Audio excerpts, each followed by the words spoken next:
Christian. Alors nos activités, c'est surtout le parapente et également le delta. On accueille des pilotes de delta régulièrement, mais notre activité principale, c'est surtout le parapente avec l'organisation de stages et également l'organisation de compétitions.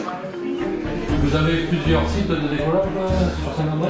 Alors sur Saint-André, on a équipé tout particulièrement la montagne de Chalvet, qui est la montagne qui est au-dessus de Saint-André, avec plusieurs orientations de décollage possibles. On a des décollages côté sud et également du côté ouest sur Moriès. Quelles sont les meilleures périodes de vol sur ce territoire? Toute l'année. C'est surtout à partir de début avril jusqu'à mi-novembre. C'est la période de forte activité.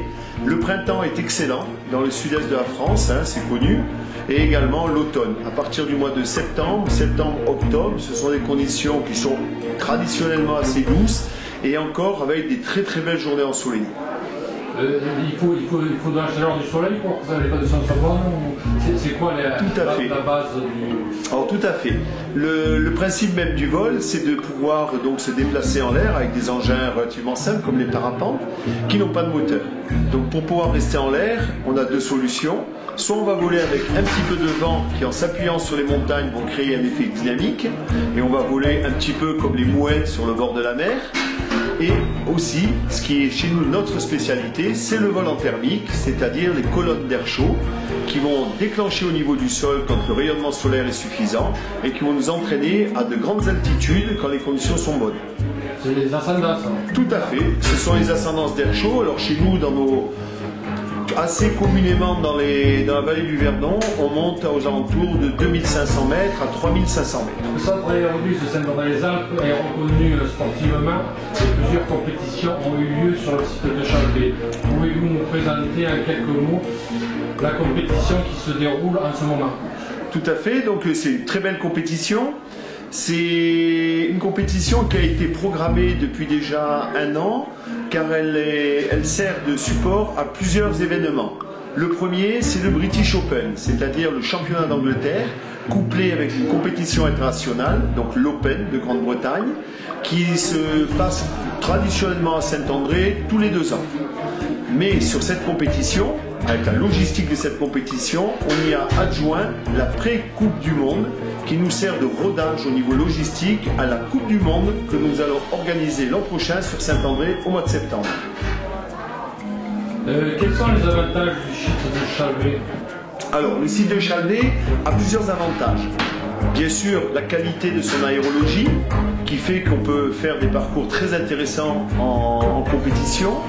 Également, l'accessibilité du site qui a été travaillée depuis de nombreuses années.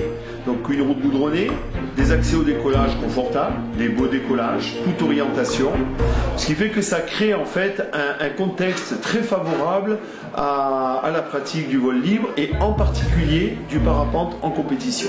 Oui, quand il y a beaucoup de monde, c'est plus facile à gérer les départs. Oui, tout à fait. On a des espaces quand même relativement spacieux au décollage qui ont été aménagés sur plusieurs grands événements dans les années passées. On a toujours eu comme objectif un aménagement conséquent des aires d'envol qui a demandé plusieurs campagnes d'aménagement au fur et à mesure des événements qui se sont déroulés. Championnat du monde, championnat d'Europe, différents championnats nationaux, championnat de France, championnat d'Angleterre, championnat de Belgique, de très nombreuses compétitions. Quelles sont les contraintes de vol? Alors, les contraintes de vol sont en général des contraintes liées à la sécurité. Le vol libre reste un sport quand même particulier, on est dans un milieu assez complexe qui demande de l'humilité bien sûr pour pouvoir accéder à un bon niveau de vol et surtout la chose la plus importante c'est de voler à son niveau de compétence de pilote, c'est-à-dire ne pas croire que parce qu'on est capable de voler le matin en air calme, on peut se lancer sur des parcours qui concernent les compétiteurs. Toujours rester à son niveau et fréquenter une aérologie avec du matériel adapté à son niveau de pilote. Le vol libre reste un sport à risque. Quelles sont les bases à respecter lors des compétitions, mais aussi en matière de voiture aérienne ou une pratique sécuritaire? Alors tu as raison, hein, Christian, de revenir là-dessus. C'est vraiment un sport qui, dans l'esprit et dans l'imaginaire des gens qui ne sont pas pratiquants, représente quand même un sport à risque. C'est parce que les milieux aériens ont toujours interpellé les spectateurs. On considère tout simplement que l'homme n'a rien à faire à côtoyer les oiseaux dans les airs. Et pourtant, ça fonctionne, mais en respectant les règles, comme on a parlé juste avant, des règles assez simples qui concernent surtout le niveau pour chaque pilote de pratique, respecter vraiment la progression et ne pas aller se frotter les ailes dans des conditions dans lesquelles il ne sera pas capable de maîtriser son matériel. Toujours rester modeste. Et là, il y a une base quand même de connaissances à avoir. Parce que, outre l'aspect tout simplement technique qui est, je dirais, de l'ordre du pilotage d'une aile, il y a toute une connaissance dans l'environnement général de l'air qui est assez complexe. C'est un milieu qui est difficile à interpréter et ces connaissances sont théoriques et elles sont basées sur l'expérience accumulée petit à petit. C'est de l'ordre de l'aérologie, connaissance des mouvements de la masse d'air. C'est des connaissances également aérologiques un petit peu plus approfondies qui tiennent, je dirais, de l'ordre de la météo, hein, c'est-à-dire la prévision du temps. Également des connaissances de mécanique de vol, hein, c'est-à-dire comment voler un parapente, comment faire pour le faire bien voler. Et également des notions théoriques sur le pilotage, hein, et la maîtrise du matériel. Vous proposez divers stages tout au long de l'année, quels sont-ils? Alors, pour former les pilotes, il faut passer par une école.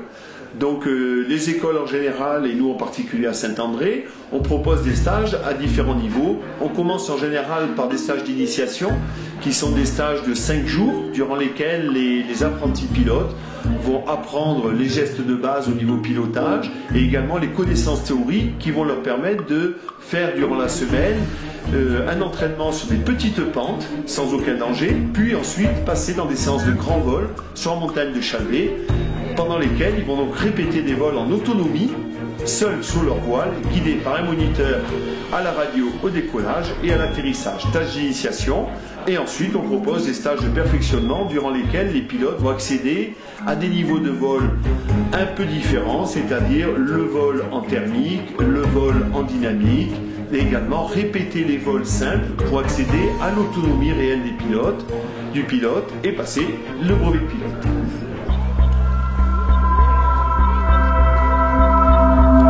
Ça, c'est vraiment un projet qu'on a développé avec notre fédération depuis de nombreuses années. À l'initiative de ce projet, on a un groupe de travail à la Fédération française de vol libre qui a souhaité rendre notre activité accessible aux personnes à mobilité réduite. Ça a très bien fonctionné. Donc on a développé donc plusieurs choses, du matériel adapté, c'est-à-dire des chariots qui puissent emporter justement des personnes à mobilité réduite. Donc c'est du matériel très spécifique, fabriqué vraiment pour cet usage, et également former les moniteurs à l'utilisation de ce matériel. Les moniteurs qui sont formés, on le fait particulièrement dans la ligue PACA, ici à Aéroglisse, hein, où nous sommes responsables de la formation pour l'emport de passagers à mobilité réduite. Ça représente quand même une activité importante. En termes de nombre de vols, je pense qu'on réalise sur Saint-André une vingtaine de vols accompagnés donc avec ce matériel pour des personnes à mobilité réduite. On a une très belle vidéo d'ailleurs qui est disponible sur Facebook, hein, sur le compte Aéroglisse, où vous avez un vol en particulier avec une personne à mobilité réduite, où on voit toute l'expression du bonheur sur son visage pendant le vol. C'est très sympa comme vidéo.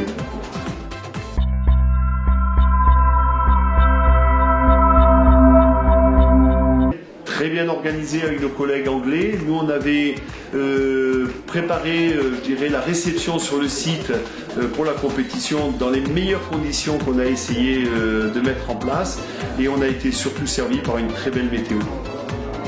Au départ, ça avait commencé un peu mitigé, puisqu'il y avait pas mal de pluie et de bon temps. Oui, tout à fait. Nos copains paysans souriaient et nous on pleurait. Et le mardi, ça s'est remis, un peu de vent et ça a balayé tout ça.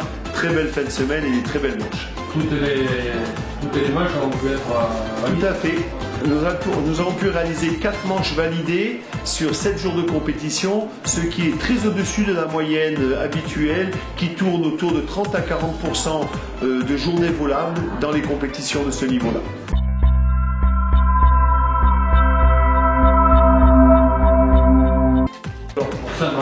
Tout à fait. Alors on va avoir la chance d'accueillir bien sûr le maire de Saint-André, Serge Pratot, qui va donc pouvoir remettre la coupe aux champions d'Angleterre et le vainqueur de l'Open et de l'après-coupe du monde.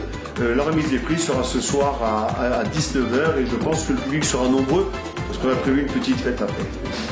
Oui, et là, il y avait 150 pilotes, je crois, et les pilotes là sont logés, sont dispatchés sur le village. Et les villages alentours, c'est ça ? Tout à fait, donc c'est une compétition, je dirais, presque exceptionnelle, parce qu'habituellement, le format classique des compétitions accueille 120 pilotes dans les compétitions internationales. Le site de Saint-André, de par l'espace qui met à disposition des pilotes, peut recevoir plus de pilotes. Donc on a essayé cette compétition avec 150 pilotes inscrits, 140 au départ, parce qu'il y a toujours quelques défections à la fin, ce qui est un nombre considérable de pilotes, et ça s'est déroulé dans de bonnes conditions de sécurité. Ce qui permet aussi aux hébergeurs locaux d'avoir un flux en pleine saison. Tu as raison de le souligner, Christian, c'est assez particulier dans notre activité parce qu'elle permet d'attirer comme ça des clients étrangers à des périodes où finalement l'activité touristique en général a tendance à baisser. Nous, notre activité démarre très tôt en saison, à partir de fin mars, début avril, et la très belle saison de compétition, c'est à partir de fin août jusqu'à fin septembre, début octobre. Et à cette période de l'année, c'est vrai qu'on est très satisfait d'accueillir ces pilotes ici. Ça représente 140 pilotes inscrits, le staff organisation une quarantaine de personnes et encore une cinquantaine à 70 personnes qui encadraient les équipes.